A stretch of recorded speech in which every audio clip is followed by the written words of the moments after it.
Bien le bonsoir et bienvenue à Parlons Balado. Ce soir, c'est moi, Antoine, qui drive l'interview ou l'entrevue, peu importe. Je suis trop habitué de parler en anglais.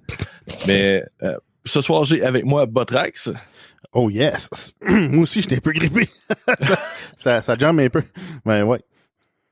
Et nous recevons la gang de Hard 7, ou en tout cas une partie de la gang de Hard 7 avec nous. On a entre autres Phil. Salut!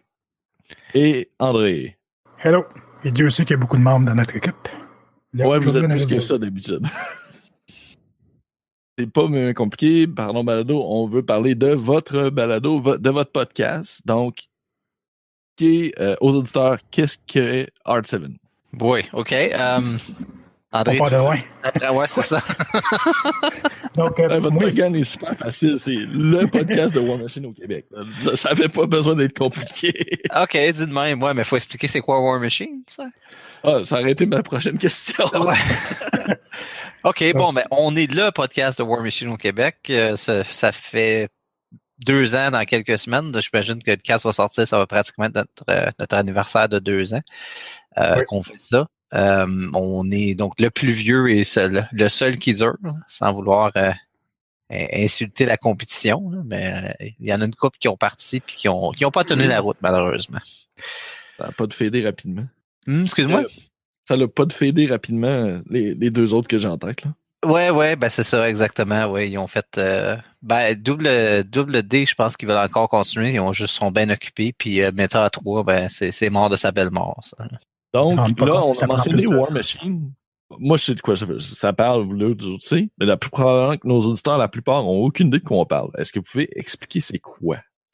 War Machine, c'est un jeu publié par la compagnie Privateer Press, qui est une compagnie basée à Seattle. C'est un jeu de miniature, de stratégie et de guerre, en gros. Beaucoup de gens qui connaissent ça vont plus connaître Warhammer 40K, qui est un jeu similaire, si on veut, mais pas exactement pareil. Je dirais que c'est du geek assez profond, là, parce qu'on est rendu qu'on joue avec des petits soldats, là, littéralement. Là. Mais c'est ça, c'est un jeu qui est très très complexe, qui est très qui est rendu avec un living rule set, si on veut. Excusez-moi l'anglicisme. Je suis pas trop sûr comment je dirais ça en français, mais bien qu'il doit avoir un terme.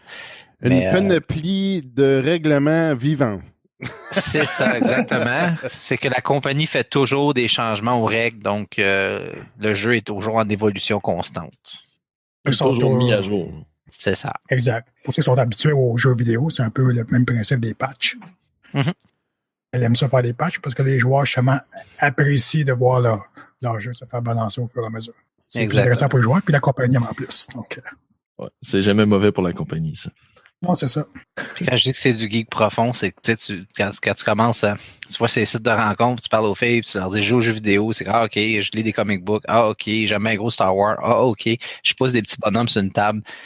C'est souvent là que ça commence à passer moins bien. Ouais, c'est ça. On s'entend, ça fait partie des jeux non connectés. Déjà, ça commence à être une niche par rapport aux jeux vidéo. Là, en plus, tu tombes dans les jeux de stratégie sur table.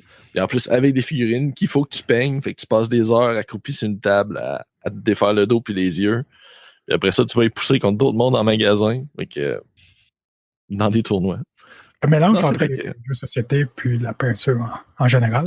Ouais, c'est un bon mix entre les deux. War Machine décrit, mais c'est aussi reconnu pour son système de règles qui est très, très solide, puis sa méthode de tournoi. Vous participez aussi beaucoup là-dedans, je pense. Phil, t'as été press ganger, donc qui était le groupe de bénévoles pour la compagnie qui aidait à rouler les événements, justement, puis à faire des démonstrations. Exactement, mais moi je suis une personne très cheap, je suis à l'argent, fait que quand ça a arrêté, j'ai laissé André faire les tournois pas payés, lui. On va dire les vraies affaires. Ouais. Pas avant, là, mais je suis content qu'ils soient capables de le reconnaître.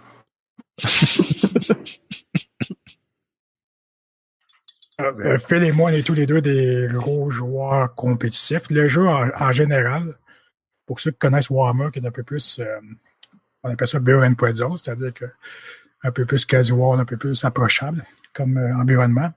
Mais War Machine, ça veut un peu plus sérieux. Donc, les joueurs puissent expérimenter ou qui prennent la peine de se pratiquer, faire beaucoup de parties, vont sûrement avoir un avantage en général. Puis moi et Phil, ça fait des années qu'on joue.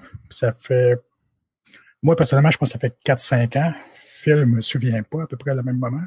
Oh, moi, je sais que ça fait 5 ans, puis tu jouais déjà quand j'ai embarqué. Je pense que ça faisait pas longtemps que tu avais commencé, mais c'est pas 4-5 ans, c'est 5 ans et plus, André.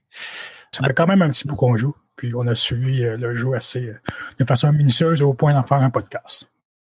Donc, moi, justement, d'où vous est venue l'idée de faire un podcast sur ce jeu-là, puis particulièrement un podcast en français dans un univers qui est surtout peuplé de podcasts anglophones, justement? Ben, c'est un peu intéressant parce que c'est fun qu'André soit là, d'ailleurs, pour ça, parce que ça part un peu de deux places différentes, j'ai l'impression. La communauté de War Machine n'est pas énorme, là, fait qu'on finit par connaître pas mal tout le monde assez rapidement. Mais moi, j'étais beaucoup plus proche de Alex et Vince, qui sont deux membres du podcast qui sont pas là ce soir. Puis ça faisait un bout que moi et Alex, on se disait que ça serait le fun de faire un podcast. Et on avait Vince qui était semi-convaincu que le monde nous écouterait. Et je ne sais pas comment c'est arrivé, mais éventuellement, on a appris qu'André était intéressé à en faire un aussi. Je me rappelle vraiment pas comment c'est arrivé, André, qu'à un moment donné, on s'est rendu compte qu'on était 3 personnes qui voulaient faire un podcast. Là. Si je me souviens bien, c'est parce qu'on a une conversation Facebook depuis un bon moment déjà, entre nous autres.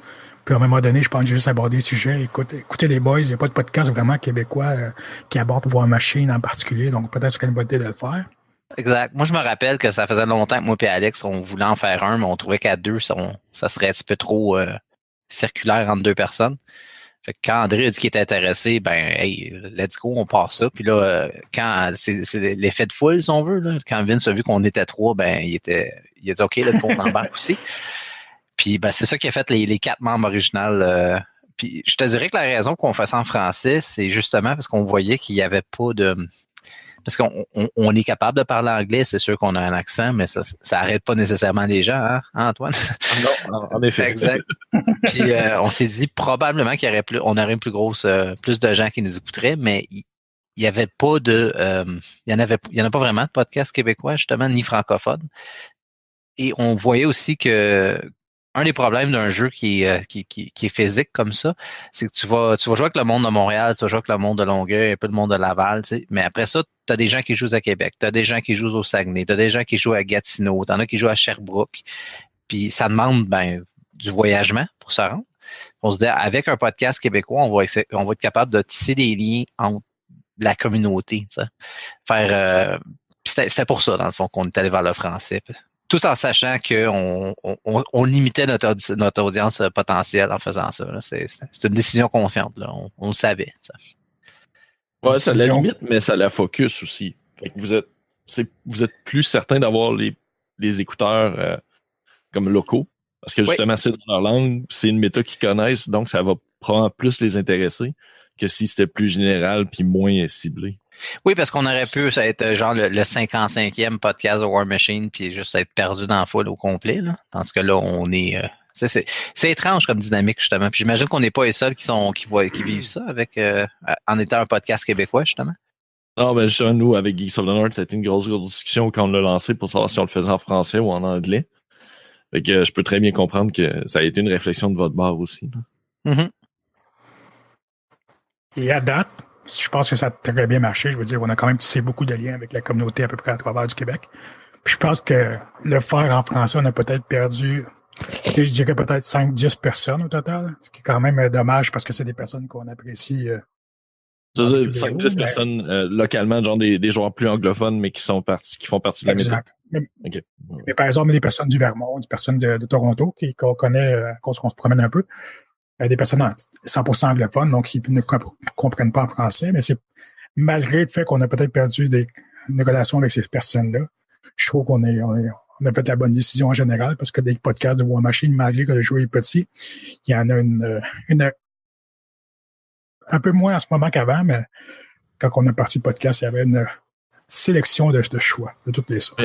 En MK2, la sélection était très large. Là. Parce que ça engendre des passionnés, ce jeu-là, je te dirais. Mm-hmm. Les gens embarquent pas très souvent à 110%. Là. On a qu'à regarder avec les...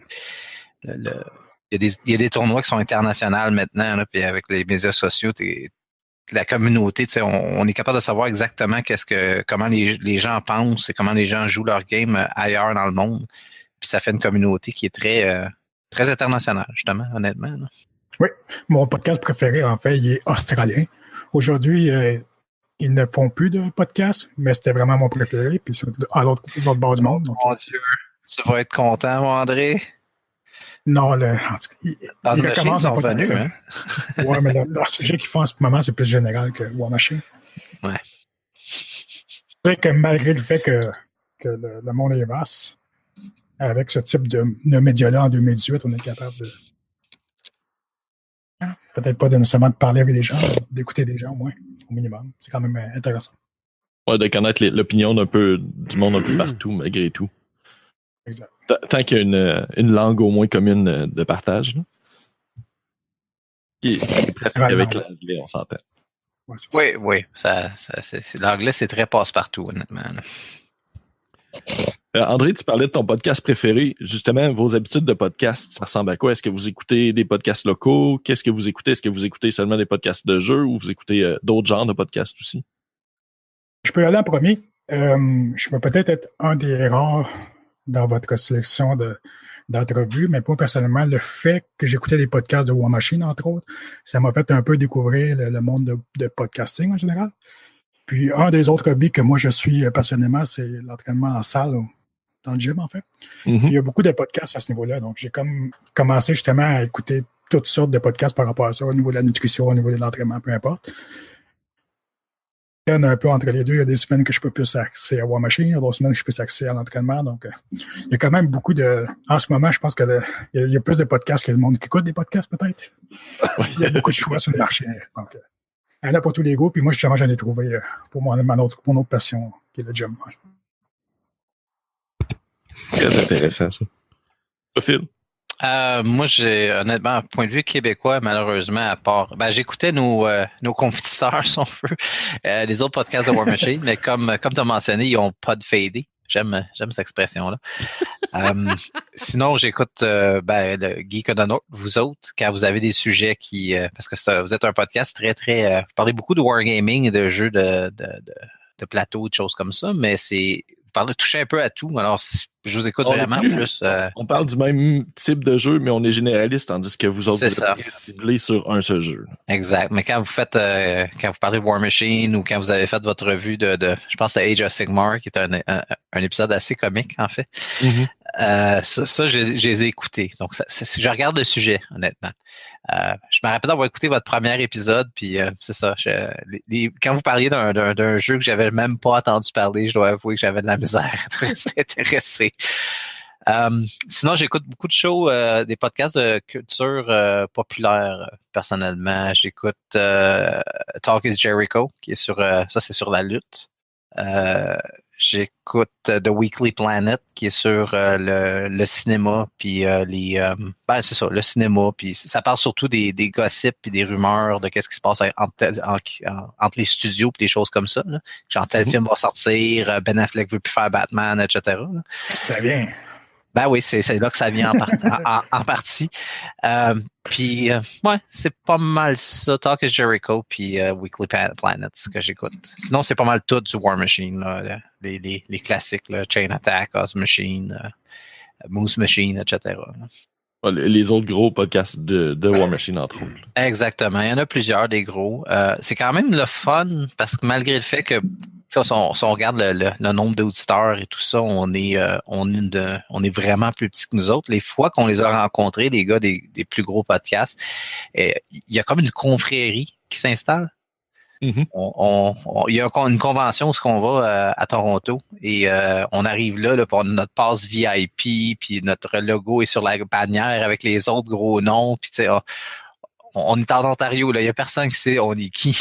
Ils comprennent même pas. Exactement. Mais ils savent que, c'est les gars du Québec qui ont un podcast, là, sont cool, là. Venez-vous-en. Ça, c'est vraiment le fun, sérieux. Ah, puis vous avez c'est débattable, mais... Oui, il avait fait un genre de podcast avec plusieurs, justement, plusieurs personnes de plusieurs podcasts différentes qui parlaient du jeu en général, là, le state of the meta. Je suis pas sûr que l'auditoire va comprendre qu'est-ce que ça veut dire. Puis oui, moi, je me suis fait draguer là-dedans. Là. J'étais comme, oui, tu viens parler avec nous autres. Et mon anglais est bon. T'as parlé en français, right? J'ai parlé en anglais, mais ironiquement, l'intro du show, c'était toutes les tunes de tous les podcasts comme collés ensemble. Et nous, on n'a pas de tunes. On met une tune différente à chaque casse. Alors, le bout qu'ils ont mis, c'était l'intro que je répète.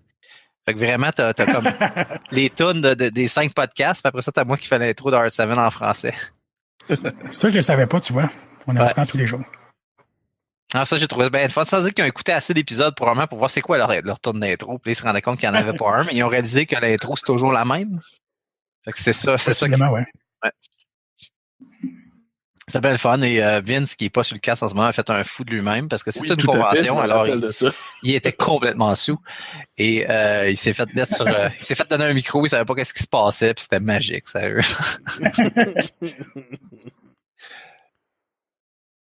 C'est là-bas qu'ils ont rencontré la gang. Parce que Phil et Alex sont très fans du podcast Beer Machine, qui je pense qu'à à Chicago.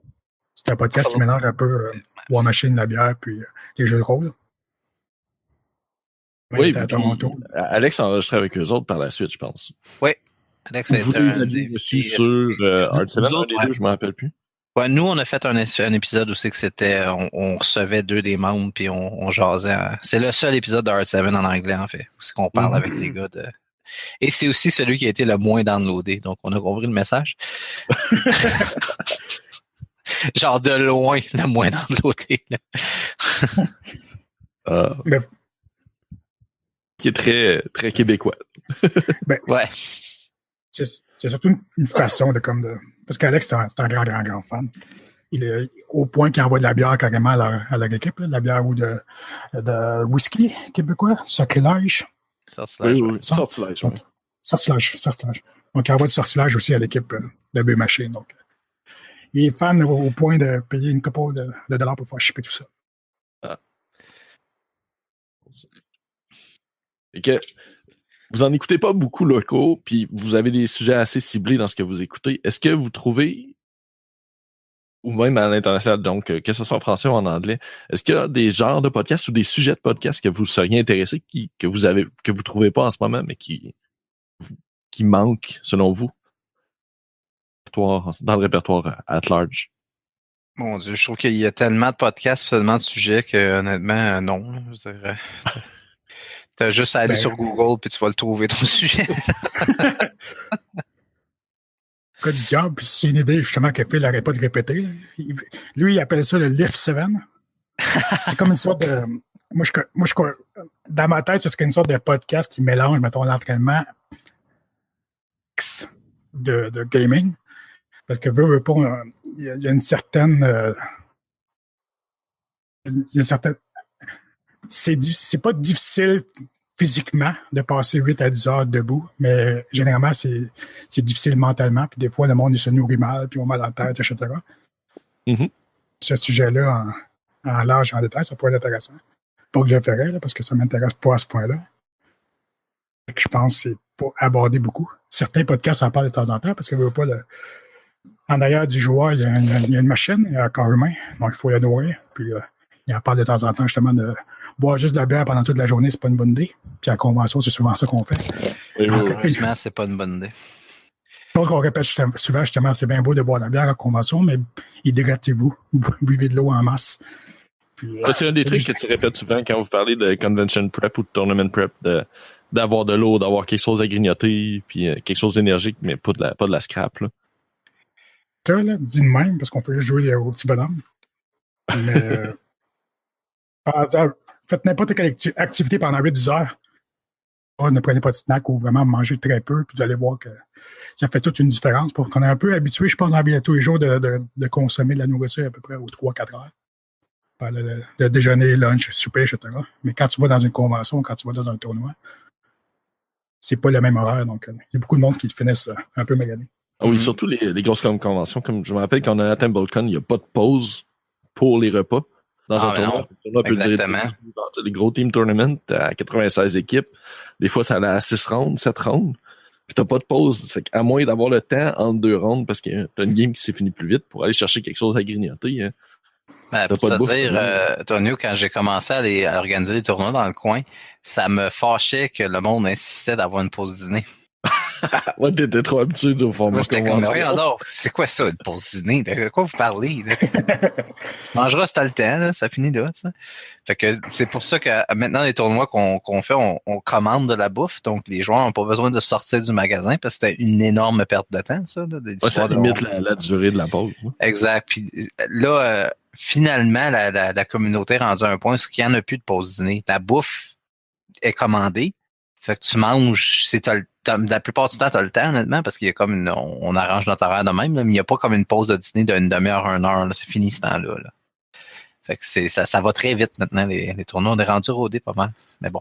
Je suis pas sûr que c'est avec l'expérience aussi. C'est pas comme si tu en avais roulé juste 1 ou 2. Là. Non, c'est ça. Mais au début, je me rappelle les pauses dîner. Là, puis, moi, j'ai faim. Moi. C'est comme, mais là, mange en 2 rounds. Là. Non. Faut qu'il y ait une pause dîner. Ça me fâchait.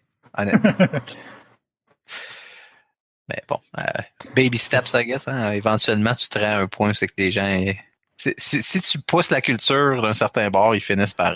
ça finit par marcher. C'est juste faut que tu sois patient. C'est rendu le staple. C'est rendu un peu mandatoire que les tournois n'ont plus de pause de dîner. C'est encore plus important de t'amener des bâtons. Ouais. Avec votre podcast, c'est un sujet qui tombe de temps en temps sur Parlons Balado, justement, c'est la façon de, pas nécessairement les publiciser, mais des monétiser. Il y a du monde qui sont pour ça, il y a du monde qui sont contre ça, ou pour peu importe. Chez vous, avec Art7, vous avez un Patreon pour vous aider à financer un peu le tout, puis un peu, parce que connaissant comment ça fonctionne, je suis sûr que ça vous couvre pas vos frais au complet. Qu'est-ce que vous pensez de ça? Ben, vous êtes sûrement pas contre l'ayant sur votre show, mais en général.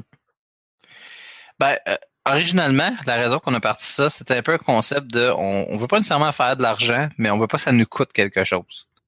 C'était surtout ça. On visait le kiff-kiff en tant que tel. Il y a des frais de serveur, une fois de temps en temps, il y a de l'équipement. Nous autres, on voulait aussi faire des vidéos.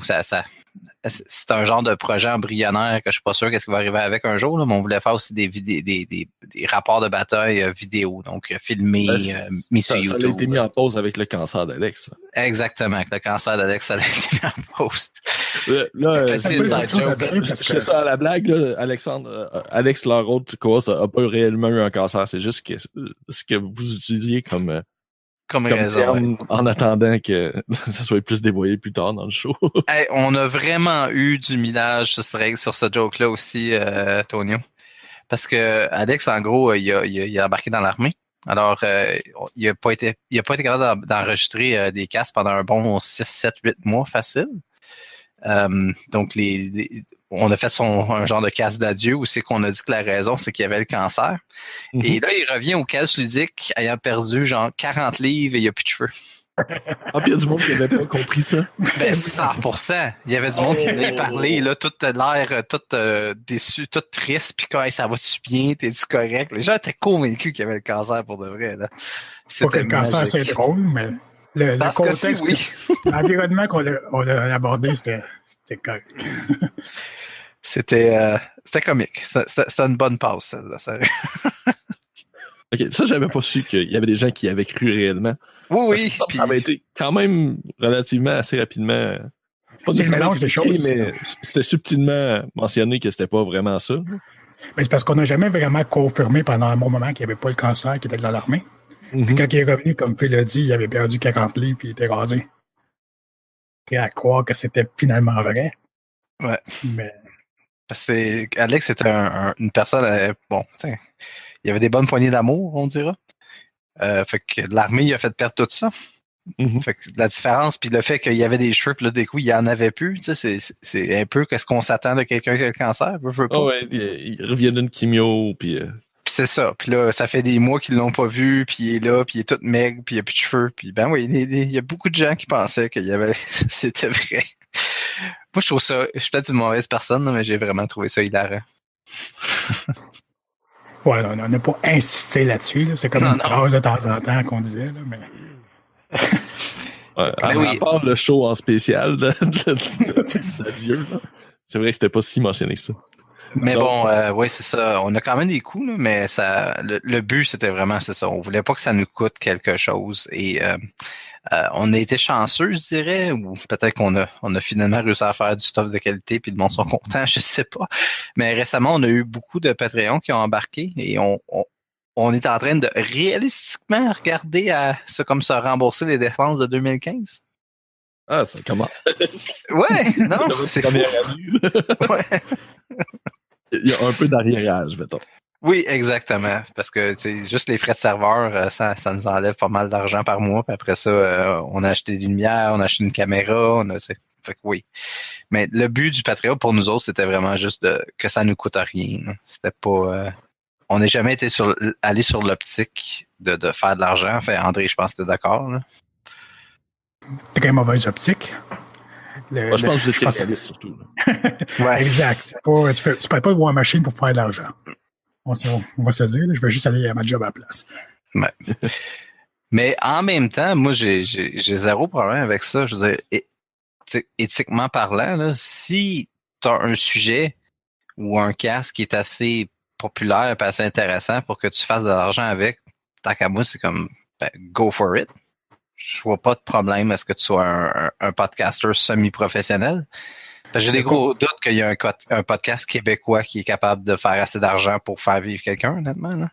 Exact. Je pense qu'il y a juste un podcast qui réussit financièrement à faire un impact dans son environnement, puis c'est Chain Attack.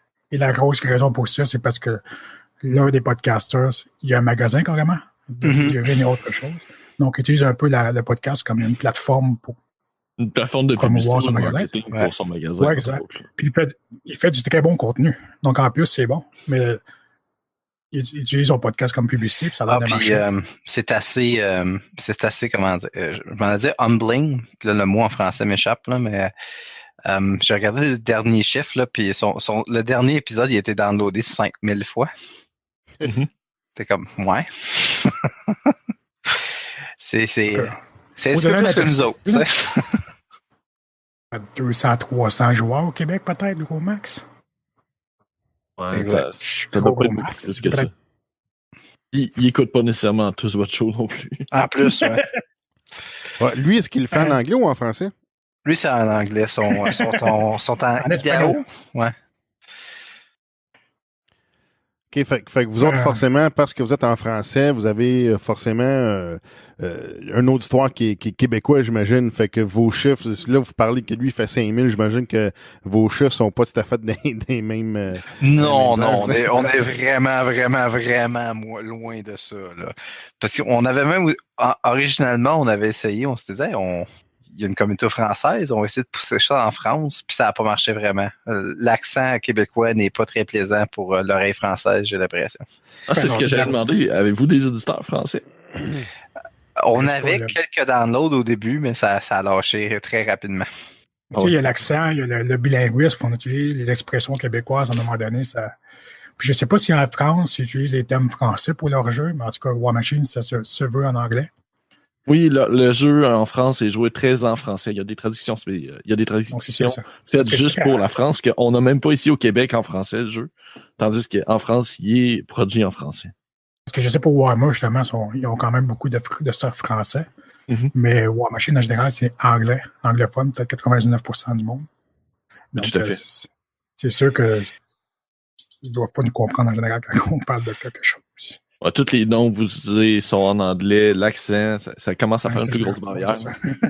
Exact. Ça a pas vraiment duré longtemps, cette la poussée de Hard 7 en français. Là. En France, c'est-à-dire. Là, non, c'est mort rapidement, admettons. Je me rappelle d'avoir, à l'époque, il y avait encore des forums de Predator Press. Justement, j'avais poussé ça un petit peu, là, puis il y avait quelqu'un qui m'avait dit c'est sympathique l'accent de bûcheron. J'ai dit Nos premiers n'étaient pas super en plus, donc je j'imagine que ça devait être tout quelque chose pour eux autres. Un des trucs que vous faites avec votre Patreon, puis là, je pense entre autres à votre épisode 100, justement, c'est vous prenez des sujets des auditeurs ou vous avez même invité des auditeurs. Mm-hmm. Est-ce que c'était voulu à la base que ça soit une des utilités ou c'est juste venu à force de l'utiliser? Si je peux me permettre, Phil, quand on a fait la page de Patreon, on avait carrément dit que si vous participez, si vous donniez X montant par mois, vous allez, il y a plusieurs niveaux, là, comme tous les Patreons qui existent en ce moment. Puis, je pense que le deuxième et le troisième niveau, dans le fond, c'est de partager un sujet ou de demander une question, puis carrément de choisir un sujet de classe. Mm-hmm. Personne qui a utilisé ce pouvoir-là, si on peut dire ça comme ça. Donc, on est plus, c'est plus que nous autres qui est comme sujet de nos Patreons. À un moment donné, j'ai parti une conversation avec tous mes Patreons pour demander des questions. Puis ça n'a vraiment jamais pogné. Je veux dire, la conversation est morte une semaine après. Donc, ils ont l'air très satisfaits à juste nous donner du cash puis rien demander en retour, à part. Oui, mais c'est vrai. Il y en a qui payent assez cher pour avoir un pouvoir de gestion sur la direction que le cast va, mais ils nous demandent jamais rien. Puis même quand nous, on leur dit, ben, regarde, t'es un Patreon, de quoi tu veux qu'on parle? Ils sont comme, c'est correct. C'est comme, OK. Exact. Puis pour le 100e épisode, on a pris le participant du Patreon qui a participé depuis à peu près le début du programme, qui n'a jamais lâché, parce qu'en général, il y a souvent comme ça, qui participe pendant 1 ou 2, 3 mois, puis après arrête. Mais cette personne-là n'a jamais arrêté. Puis il a carrément donné dans les 100 $200 au fil du temps. Puis c'est justement pour ça qu'on a décidé de la récompenser, disons, entre guillemets. C'est un maudit bon gars aussi, il faut dire. Un bon gars de notre communauté, puis on a eu je pense qu'on a eu autant de fun que lui à faire ça avec cette personne-là. De il était quand même assez... une chose que j'ai trouvé comique, puis ça, je sais pas si t'es au courant, mais ma blonde à moi et la blonde à Alex ont écouté le cast et ils l'ont trouvé vraiment bon. Apparemment, ce cast-là est bon même si vous n'écoutez pas War Machine, même si vous connaissez pas le jeu, parce qu'on déconne énormément. Aussi, Alain, je sais pas, puis là, c'est peut-être que c'était un secret qu'on devrait pas dire, mais bon, on verra. Antoine, je sais pas si tu as vu toutes les... dans le fond, Alain, notre invité qu'on avait fait pour l'épisode 100, justement, il est rendu un peu comme c'est un meme, c'est un personnage dans la communauté malgré lui. Là. Je vois ça passer. Là. Ça, c'est 100% à cause de nous autres. Hein? Oui, ça, je sais. On a commencé à faire à niaiser sur Facebook puis à coller sa face sur des affaires, puis la communauté a embarqué à 110%. Là. Mais moi, je me rappelle encore de la première fois aussi que le délire d'Alain est parti. Là. Fait c'est notre Patreon depuis des années. C'est un bon gars. Hey, pour nous autres, c'est un dieu. Là. Fait qu'on pousse ça, puis ça. Le monde on partit avec l'on pris puis ils sont partis à courir avec le gars se rendu un meme, c'est hilarant. Moi je trouve ça super. On a même fait une vidéo d'intro avec lui, on l'a comme filmé en train de faire des conneries. La promo était hilarant. Promo, donc c'est vraiment forcé puis ça donnait un super beau résultat puis je pense que c'est à peu près en majorité tout le monde a apprécié l'épisode puis ça a l'air qu'il est assez généraliste pour juste être écoutable. Puis la chimie avec Alain était super bonne sur le cast. Vraiment, c'était un super bon invité. Il a embarqué avec vous autres. Il a embarqué aussi dans le feel de l'émission. Tu sais, il s'est mis à niaiser Vincent aussi, puis à niaiser certains de vos auditeurs que habituellement vous lancez des points de temps en temps. Je pense à Ménard, entre autres, qui a poké de suite au début. Tu sais. Ben c'est ça, c'est comme une entrevue en ce moment. C'est juste que nous autres, on posait des questions vraiment connes, comme est-ce que tu portes des boxers ou des briefs? Là? Tu sais, c'est vraiment des questions oui, il y avait une question sur la situation au Moyen-Orient, tu sais, dans un podcast de gaming. Mais on a eu bien du fun à faire ça. Je pense que c'est peut-être dans mon top 5 des épisodes. C'était un bon épisode, ça. On a eu du fun, puis littéralement, c'est ça. On a des auditeurs qui n'écoutent pas le show habituellement parce que c'est du War Machine, ça devient plate, qui l'ont écouté puis qui ont trouvé ça bon. Fait que c'était vraiment fun, ça. Sérieux, là. On verra ce qu'on va faire pour l'épisode 200, j'imagine. Oui, on mentionne l'épisode 100, ça fait 2 ans. Vous faites un épisode hebdomadaire. Vous produisez quand même vraiment beaucoup, là. On n'a jamais manqué un épisode, en effet. On a aussi fait ce qu'on appelle des hors-séries. Donc, ça, c'est des épisodes qui sont pas l'épisode qu'on enregistre le lundi en tant que tel. On en a fait pour d'autres jeux. Il y a eu comment il s'appelait déjà? Je m'en rappelle même plus. Momentous 7, oui. Un petit épisode de Guild Ball. En réalité, on est rendu à 127 épisodes si on prend tout. 127 épisodes en un peu moins de 2 ans, dans le fond. Si on prend tout qu'on a produit comme contenu, là, comme l'épisode avec Beer Machine qu'André a parlé, qui est un épisode avec un podcast, des invités d'un podcast américain, justement, des choses comme ça. Là. Il rentrait pas dans votre série standard, fait que c'était en bonus. Exactement. Donc, il n'est pas dans votre 100 en théorie. Donc, il n'est pas dans le 100. Ce qui explique justement le 120 quelques au lieu du 101, je pense que vous êtes en ce moment, ou 102, là, avec celui-là qui est sorti aujourd'hui. 102, oui. Puis c'est au début, puis ça on a lâché ça assez rapidement, honnêtement, parce qu'on s'est rendu compte que c'était un peu intense. Mais au début, quand on faisait des tournois, on faisait un rapport de tournoi. Donc, si c'était une fin de semaine où il y avait un tournoi, en plus du cast d'Art 7, il y avait un Art 7 retour de tournoi. Ah oui, c'est des épisodes séparés au début. Oui, ça au début. On s'est rendu compte qu'on savait pas. On allait manquer de sujet, alors pourquoi pas se servir de nos tournois comme sujet. Et 2, à un moment donné, il y a pas beaucoup de podcasts qui font 2 podcasts par semaine. Et n'importe qui fait un podcast, il y a une raison pour ça. À un moment donné, ça finit par demander beaucoup de temps. Là. Oui. Ouais. C'est pour nous autres de s'enregistrer. Parce qu'au final, c'est juste on est que 5-6 chums qui se connaissent dans la vraie vie, qui se voient chaque semaine, ou à peu près. Une personne commune. Donc, c'est pas un travail, on se voit pas. Le travail, c'est plus relié à on va se connecter à 9h30, 10h du soir, le lundi soir. On va essayer de combiner les tracks. On va essayer de poster ça. On va essayer d'avoir une sorte de cédule. Et c'est ça le travail. Mais faire le podcast lui-même, c'est juste boire de la bière et parler à nous autres, là, avec un certain plan, au final. Des fois, on s'entend que certains, c'est assez vague. On n'a pas beaucoup de préparation, nous autres, on est plus du genre à improviser. Oui. Oui, l'ordre du jour, c'est comme 5 bullet points écrits dans Discord, puis that's it, là, c'est comme go. Faites 5 minutes avant l'enregistrement. Donc, on est vraiment plus improvisateur. Donc, je pense que la moitié des podcasts sont pas aussi de bonne qualité. Là. Donc, quelle sorte de contenu vous avez dans l'émission? Quelle sorte de contenu vous présentez? Je veux dire, forcément, quand vous parlez des retours de tournois, c'est le fun, mais genre, à chaque semaine, de quoi vous parlez? Sûrement, vous allez parler des changements de règlement, des choses comme ça, mais c'est quoi votre focus du contenu? Qu'est-ce que vous présentez? Je pense que c'est comme... c'est pour ceux qui connaissent BuzzFeed. C'est une sorte de news de Facebook de trash, là, comme ils postent à peu près n'importe quoi sur les potins de la semaine. Mais c'est pas mal ça qu'on fait nous autres dans le fond. On fait les potins de la semaine. Qu'est-ce qui s'est parlé de cette semaine? On va en parler. Sujet, parce qu'il n'y a rien d'intéressant qui s'est parlé de cette semaine. C'est sûr que des fois, il y a des sujets un peu plus intéressants, comme on était à une convention puis on en parle, mais en général, ça va être les potins de la semaine passée. C'est ça qui va être relié au jeu. Ouais. Exact. Puis des fois, justement, la compagnie qui fait le jeu sort en gros, l'équivalent d'une grosse patch. Encore une fois, je fais le lien avec un jeu vidéo, justement. Puis là, on peut décortiquer ça, puis analyser, puis casser ça, puis on en parler longtemps. Mais oui, on arrive des fois à des fins de semaine, une semaine où il ne s'est rien vraiment passé. Alors, on parle de quoi? Puis là, on parle justement de préparation pour un tournoi, j'ai eu quel game que j'ai eu cette semaine, puis c'est quoi les difficultés, cette faction-là me cause un problème, comment je fais pour la gérer. Et quand des fois, c'est les auditeurs aussi qui nous donnent des idées en tant que tel. Donc, à date, honnêtement, en 102 épisodes, on a toujours trouvé un sujet qui était quand même assez pertinent. Aussi, c'est un jeu qui a un côté hobby, on s'entend. Et bien qu'on n'en parle pas énormément, c'est toujours c'est une possibilité. On peut parler justement de peinture, d'assemblage, de choses comme ça. Là. On n'en a pas beaucoup d'épisodes de même, puis malheureusement, enfin moi je trouve ça plate personnellement, mais c'est des épisodes souvent qui sont pas très populaires.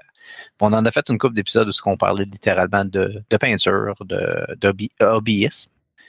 Donc, so far so good, on trouve toujours de quoi parler en tant que tel. Ouais. Est-ce que ça arrive des fois, il y a des nouveaux règlements qui sortent, là, vous mettons exemple, vous les présentez à l'émission, puis ça se peut-tu que vous ayez des mauvaises interprétations entre les personnes qui font l'émission, ou tu sais, y a-t-il un débat entre les auditeurs puis vous autres, puis par rapport à ce que vous avez compris, puis qu'est-ce que les autres ont compris des nouveaux règlements? Tout le temps. C'est presque rendu un running gag, dans le fond, que nous autres, quand on se parle après ou quand on se parle entre nous autres dans les chats, on est presque rendu à se dire, bon, mais là-dessus, on va se faire bâcher, là-dessus, on va se faire revenir là-dessus parce que c'est sûr qu'on s'est trompé. Donc, parce que veut pas, on n'est pas des fins connaisseurs du jeu, on est juste des passionnés. Donc, on connaît pas 100% du jeu. Ben, c'est sûr qu'on fait des erreurs.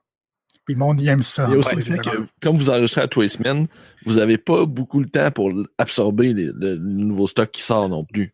Exact. Et souvent, en anglais, on appelle ça des hot takes. Là. Mais c'est ça. Nous autres, on le dit des fois même, on dit carrément, on fait de la drama aujourd'hui, là, parce que ça m'est déjà arrivé parce que c'est moi qui écoute le casque pour faire le quality control, si on veut, là, m'assurer que tout a de l'allure, que la sync est bien correcte, qu'on n'a pas dit quelque chose de trop pas fin, etc.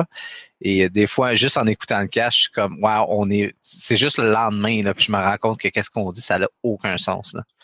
On est dans le champ carré, mais bon, on n'est pas pour enlever 15 minutes, on va le garder, puis nos éditeurs vont avoir du fun à nous bâcher. Ça va être aussi simple que ça. Là. C'est le fun parce que un des trucs que je trouve le fun avec votre show, c'est que chaque fois que ça sort il y a un groupe fermé sur Facebook dans lequel vous voyez l'épisode relié à War Machine, puis chacun de vos posts d'épisodes deviennent des grosses discussions justement sur comment que le monde soit d'accord avec vous ou est pas d'accord pantoute avec ce que vous avez dit. C'est important que tout le monde se fasse écouter, puis que tout le monde dise leur opinion. Tout le monde a une opinion, puis tout le monde veut la partager, donc ça arrive souvent dans les podcasts. Et le pire, c'est qu'il y a l'aspect permanent de ça. Moi, ça m'est déjà... Vince, surtout, il compte cette histoire-là, mais je vais voler son anecdote puisqu'il n'est pas là. Mais des histoires de, justement, t'as quelqu'un qui vient te voir parce que tu vois un tournoi en hors-ville, là, genre on monte à Québec pour un tournoi, puis là, t'as un gars qui vient te voir, puis il commence à te jaser. Puis il est comme, il embarque dans une ostination. Il est déjà en train de te parler puis de comme défendre ses points, puis le kit. Puis là, t'as un moment mais de quoi qu'il parle? Ah oui, genre l'épisode il y a 4 semaines. Là. Puis nous autres, on s'en rappelle pas nécessairement. Là, on l'a dit, puis c'est fini, puis ça passe. Là. Mais les gens se rappellent qu'on a dit ça sur tel modèle ou sur telle règle, puis ils sont pas d'accord. Là, ils attendent l'occasion de nous le dire en personne. Des fois, c'est très comique, ça. Ça m'est jamais arrivé, mais je sais que ça arrive. Ça arrive à Vince tout le temps, parce que Vince dit des énormités, là, mais bon. Quand vous rencontrez vos auditeurs, est-ce que ça vous arrive qu'ils vous regardent ou qui vous comment je peux dire ça, qui réagissent comme s'ils étaient devant un rockstar, mettons, tu sais, comme tu sais, il y a juste bizarre, ben non, il y a juste comme des gens ordinaires ou Oui, des moments de fan. Oui, moi ça m'est déjà arrivé. André, ça t'est déjà arrivé, toi? C'est tout le temps qu'ils me trouvent beau, là, puis c'est normal. Mais autre que ça, oui, ça arrive souvent. Je veux dire, des fois, tu vois dans le regard un peu des gens parce que t'es un peu de geek. Donc, en général, les gens sont un peu introverts.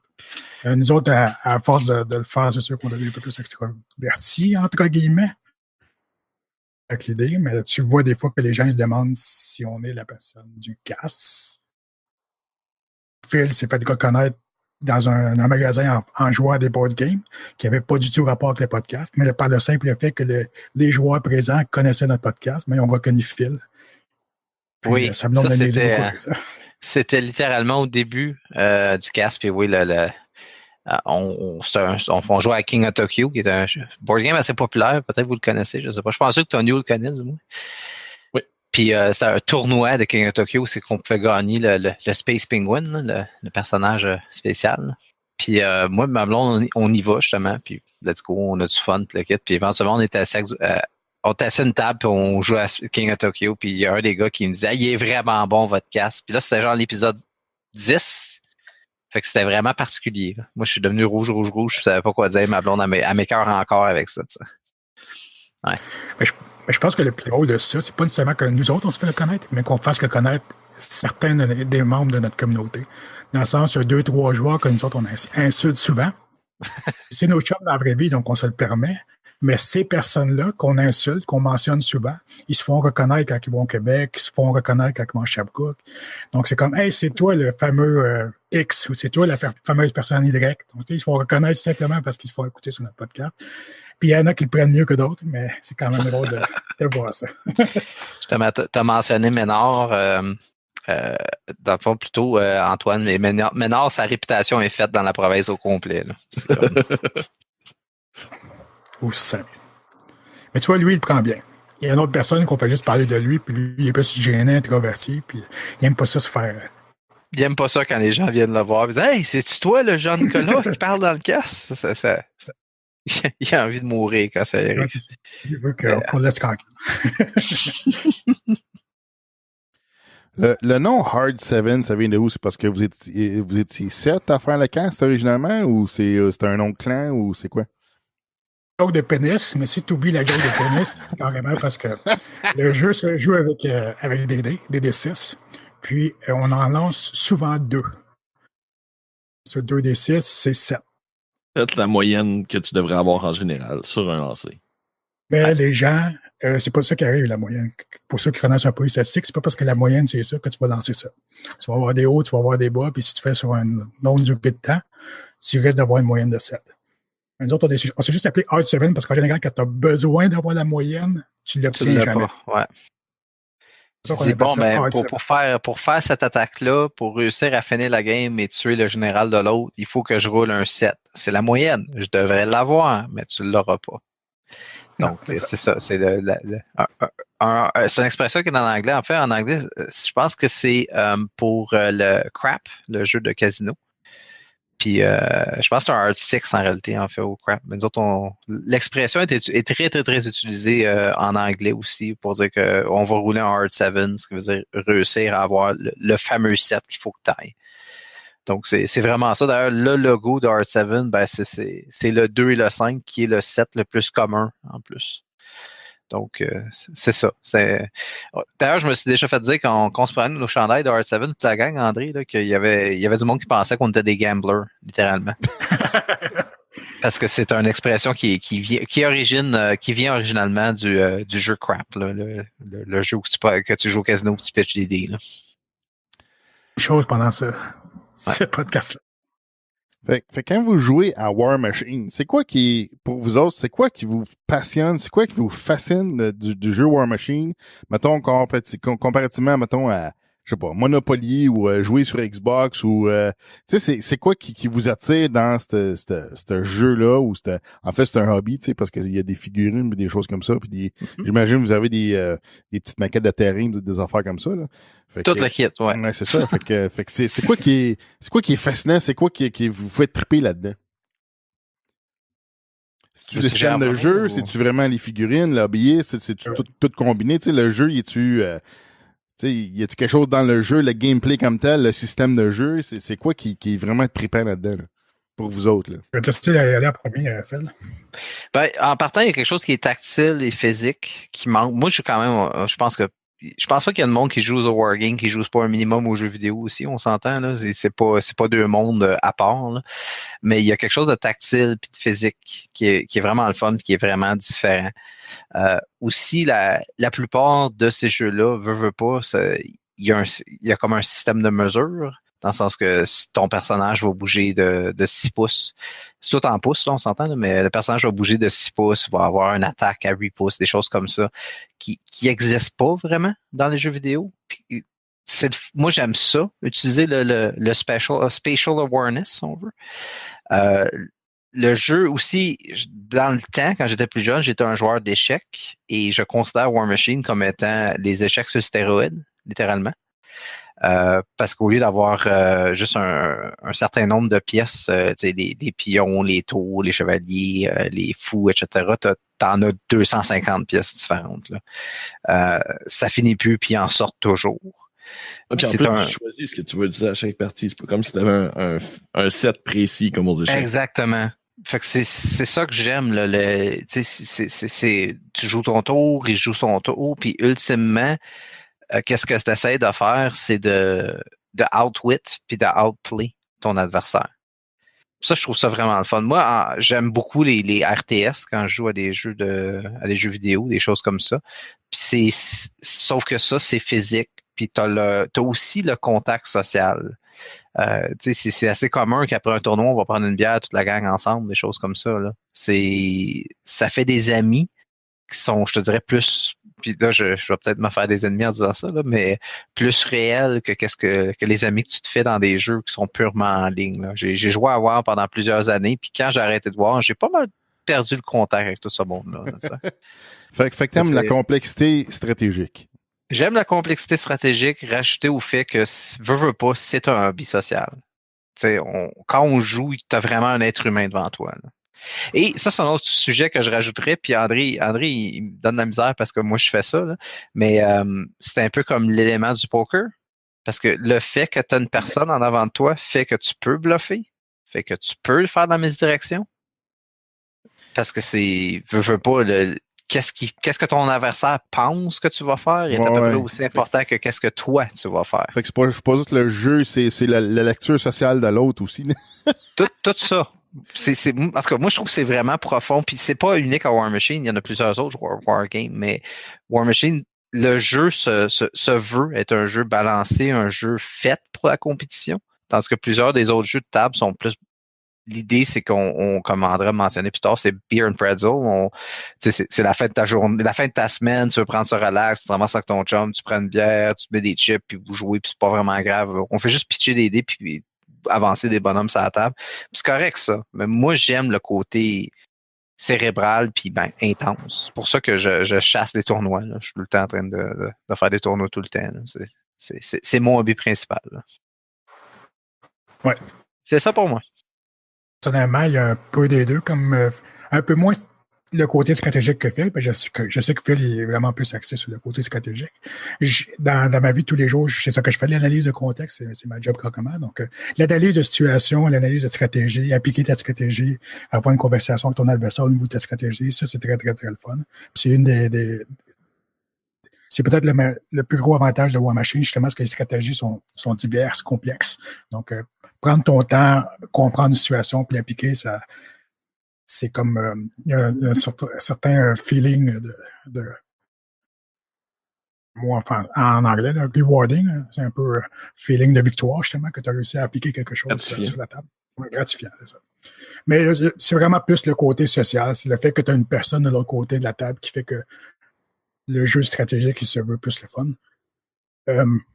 Phil parlait de War tantôt, justement. War, j'ai beaucoup aimé ça quand j'étais plus jeune, j'avais plus de temps.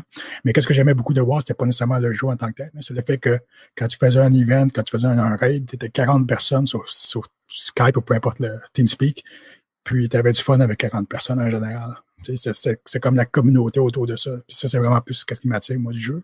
Puis c'est peut-être ce qui m'attire le plus du jeu, justement, comparé à des jeux vidéo, c'est la communauté. Donc, quand tu parles à quelqu'un, tu sais c'est qui, tu sais qu'il vient de Québec, tu sais qu'il fait ça dans la vraie vie. Et quand on va en convention, justement, on est une vingtaine, trentaine de personnes, de gars qui se connaissent dans la vraie vie. Là. Tu sais que ça, c'est le comptable, tu sais que ça, c'est la personne qui habite dans la Rive-Sud, tu sais que lui est pas capable de tolérer la bière. Donc, tu sais, c'est tous des joueurs, mais c'est quand même des personnes que tu as du fun avec. Donc, quand on va en convention, donc on sait de quoi parler, mais en même temps, on a toutes les personnalités qui matchent un peu ensemble. Donc, on a bien du fun. Avoir du fun ensemble. En plus, personne n'apporte leur blonde, donc c'est vraiment juste nous autres. C'est un peu comme les games de hockey, mettons, pour ceux qui jouent au hockey. Donc, c'est juste avec ta gang de chop. Tout le monde partage la même façon. Fait que quand vous trouvez une stratégie ou si j'imagine vous découvrez quelque chose une fois de temps en temps dans le jeu que ça, j'ai jamais vu ça, puis je vais essayer ça. J'imagine que les auditeurs ils doivent chercher un peu vos perspectives sur des stratégies ou des nouvelles façons de faire ou des petites découvertes, j'imagine. Hein? Exactement. Puis c'est la grosse raison pour que notre podcast existe, en fait, c'est parce que le jeu est tellement complexe et vaste qu'à chaque semaine, il y a toujours quelque chose. Dans le fond, chacun joue sa propre faction, il a son style d'armée, parce qu'il y a des choix de factions dans le jeu. Il y en a plusieurs, il y en a une dizaine. Donc, chacun a ses propres stratégies, ses propres figurines, ses propres combinaisons de combos. Donc, de construire ses listes, de comprendre ses combos et de tout mélanger ça ensemble, c'est ça qui fait que le jeu est complexe. Puis nous autres, on en parle. Puis vu qu'il y a tellement de combos différents, puis il y a tellement de stratégies possibles, c'est sûr que ça prend beaucoup de temps à discuter puis d'analyser tout ça. Donc c'est justement pour ça que le jeu est le fun, puis pourquoi on en parle à toutes les semaines, parce que il y a toujours de quoi découvrir dans le fond. C'est pas un jeu complété, c'est pas un jeu terminé. Mettons, dans un mois, il va y avoir une nouvelle patch, donc il va y avoir plus d'informations, plus d'analyses à faire. Donc c'est tout ça qui devient le fun. C'est que sais, veux pas, quand ton hobby, c'est juste, mettons, je sais pas moi, collectionner des thèmes, ça peut être le fun, mais veux pas, une fois que ton thème, tu peux pas nécessairement faire quelque chose avec autre que le collectionner. Mais tu sais, dans le jeu-là, ton bonhomme, tu peux le peindre, tu peux le coller, tu peux le convertir, tu peux en parler selon les stratégies que tu as à faire, selon les risques que tu as à faire. Donc, il y a plusieurs facettes au jeu qui ça fait que tu peux en parler pendant des heures sans vraiment te tanner. C'est ça qu'on fait à chaque semaine, en fait. On en parle pendant des heures sans constat. Fait que là, j'imagine, il doit y avoir d'une fois de temps en temps, tu dois être couché dans le lit, puis là, tu penses à une affaire, puis shit, je vais essayer ça, tu sais, puis là, t'es couché. Je pense que ça arrive à tout le monde, puis surtout sur la boîte de toilette. Tout le monde sort son sel, puis check. Parce qu'il y a des applications dans le fond. Fait que dans ces moments-là, c'est qu'est-ce qui presse le plus? Tu veux-tu l'essayer dans le jeu en premier ou en parler dans le podcast? Ça dépend des disponibilités des gens, je pense. Perso, j'aime beaucoup mieux avoir essayé de quoi je parle. Ouais, c'est ça. T'as tendance à avoir de la moins fou après quand t'as pas raison. Et des fois, tu te rends compte que ça marche pas. Fait que tu dis quoi, celle-là, j'en parlerai pas, tout simplement. On vient aussi rapidement des influenceurs, si on veut. Ça, moi, je m'en suis rendu compte. Là. Si on dit quelque chose, il y a des gens qui vont nous challenger pour dire non, vous n'avez pas raison, mais il y en a qui littéralement, des fois, ils prennent un peu, puis je dis pas que c'est vraiment une bonne chose, mais ils prennent ce qu'on dit pour du cash. Et c'est encore une fois le principe des hot takes que j'ai mentionné, là, que dans le fond, on dit qu'est-ce qu'on dit vraiment à chaud, on n'a pas le temps de refroidir, puis des fois, on dit ça parce qu'on s'écœure en ligne, là. Mais c'est ça. Des fois, on a plus d'impact que je pense qu'on devrait en avoir. Les gens devraient faire plus je devrais peut-être pas dire ça, mais les gens devraient faire plus leur propre opinion et non pas tout le temps écouter ce que Art7 dit en tant que ben ça, c'est rien pour n'importe quoi. Oui, c'est ça. Ça, c'est je dirais que c'est typique ou commun dans le monde des médias dont on c'est le syndrome de l'expert. Oh. C'est comme il s'enligne sur l'Internet, il doit savoir quoi il parle. Mais non, pas nécessairement. Non, c'est ça. Mais c'est comme quand on regarde n'importe quoi, quand on observe n'importe quoi, que ce soit la TV, n'importe quoi sur l'Internet, un blog, un site, mais même des podcasts, faut avoir un esprit critique un peu dans ce qu'on absorbe, si on peut dire. Fait que, ouais, effectivement. Mais, ça amène un peu une responsabilité de ce qu'on sort aussi, de ce qu'on présente, Fait que dans le fond, il y a un côté, j'imagine, on doit se dire que on a du fun, c'est une passion, on parle de notre passion, mais en même temps, c'est ça, comme tu dis, tu deviens facilement une espèce d'autorité dans un sens, fait que t'as forcément automatiquement une responsabilité dans ce que tu présentes, dans ce que tu sors, fait que faut balancer des fois, je pense. L'important, c'est de nuancer. C'est ça. Autant le producteur que celui qui écoute, t'sais. Je pense que nous autres, vas-y, André. Excuse-moi, mais je pense que l'avantage que d'autres on a, c'est qu'on essaie de nuancer, qu'on est capable, puis on essaie justement de mettre en pratique. Ça donne une meilleure opinion en général. Sur ça fait à peu près 1 heure qu'on enregistre, qui est une bonne durée pour parler en balado en général. Fait que je sais pas si tu aurais une dernière question, Botrax, avant qu'on ferme ça. Parler de l'équipement, comment ça se coordonne, je pense, vous utilisez Discord, ou est-ce que vous faites l'émission en ligne, est-ce que vous êtes face à face, comment vous faites ça? Le premier épisode, l'épisode 0 et l'épisode 1, les 2 premiers épisodes. L'épisode 0, c'était juste un épisode de 10 minutes où c'est qu'on expliquait un peu pourquoi on faisait ça. Pour ça, il y a eu un vrai épisode 1 où c'est qu'on s'est lancé. On l'a actuellement fait dans mon sous-sol avec un genre de petit studio boboche qu'on s'était fait, là. Et c'était très bien allé, honnêtement, mais le problème avec ça, c'est que on s'est rendu compte rapidement que l'idée de se rejoindre à tous les semaines et de traîner nos ordinateurs, ça avait juste pas d'allure. Fait que nous, on fait legit ça juste sur Discord avec Audacity. C'est un podcast enregistré à distance. Le rêve, c'est d'avoir le gros studio, là, mais je pense pas que c'est quelque chose qui va arriver. Là. Il y a des pour et des contre, vous ne pouvez pas, là, parce que je sais que, mettons, avoir un Twitch avec tous les présentateurs disponibles, professionnels, enregistrés, filmés, ça serait fantastique. Mais c'est presque impossible d'appliquer dans la vraie vie. Là. Avoir tout le monde dans la même salle tous les soirs, la même semaine. Mais tous les soirs, le même soir à chaque semaine, ça serait à peu près impossible à faire. Là. Donc, on fait avec ce qu'on a. OK, donc, chacun de vos côtés, quelle sorte de micro avez-vous? C'est quoi votre équipement un peu? Là? Personnellement, j'ai un Snowball, un Blue. C'est un micro que j'ai vu en googlant un peu. C'est comme une sorte de recommandation de beginner. À peu près 70$. Puis c'est pas mal ce qui était recommandé en général à débuter un peu le podcasting. Puis ça a pas mal fait la job. C'est peut-être pas nécessairement le meilleur micro parce qu'il n'y a pas de setting en général. C'est plus comme plug and play. Tu plug puis c'est tout ce que ça fait. Mais ça le fait quand même relativement bien. Puis Phil, c'est autre chose. Je vais le laisser le faire. Moi, c'est un vieux micro que j'ai acheté quand je jouais à WoW et j'ai arrêté de jouer à WoW avant de jouer War Machine. Ce micro-là doit avoir à peu près 9 ans. Je pense qu'il est fait d'une alliance de vibranium et d'adamantium parce qu'il n'y a rien à faire avec, sérieux. Je pense que je suis celui qui a eu le moins de problèmes auditifs et techniques avec mon micro de toute l'équipe. Puis mon micro doit avoir, en tout cas. S'il n'y a pas 10 ans, il est vraiment proche. Je sais même pas, pendant que tu parlais, André, je regardais, je me suis mis sur mute, je regardais voir si genre il y avait un nom de marque ou quelque chose dessus, je ne trouvais rien. Tous les logos comme le Mute, tout ça, sont effacés par l'usure.